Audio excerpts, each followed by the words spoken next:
love this story. It's one of the stories that I have trouble telling. There's stories that get to me, and this is one of them. When I've told it, it's told by Earnest Gordon, who was a prisoner of war during World War II in the Pacific. He was held by the Japanese for a number of months in the South Pacific. He writes in his book, Through the Valley of the Kwai, that they were freed from their prison and they were on a train. This was as the war ended in the Pacific. We found ourselves on the same railroad track with several carloads of wounded after we were freed from the Kauai prison camp. There were Japanese wounded soldiers that were in another carload with them on the same track. He says this about the Japanese prisoners: these unfortunates were on their own without medical care. No longer fit for action in Burma, they had been packed into railway cars which were being returned to Bangkok. They were in a shocking state. I have never seen people filthier. Uniforms were encrusted with mud and blood. Their wounds were sorely inflamed with infection, crawling with maggots. The maggots, however, probably prevented gangrene, if you can believe that. It was apparent why the Japanese soldiers were so cruel to their prisoners. If they didn't care for their own, why should they care for us? The wounded Japanese soldiers looked at us forlornly as they sat with their heads resting against their carriages, waiting for death. They had been discarded as expendable, the refuse of war. They were the enemy.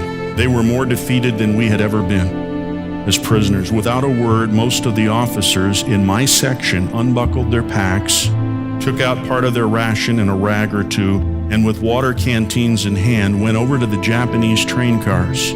Our guards tried to prevent it by saying, don't go, but we ignored them and knelt down by the enemy to give water and food to clean and bind up their wounds. Grateful cries of arigato, thank you, followed us when we left. I regarded my comrades with wonder. 18 months ago, they would have joined readily in the destruction of our captors as they had fallen into our hands. Now these same officers were dressing the enemy's wounds.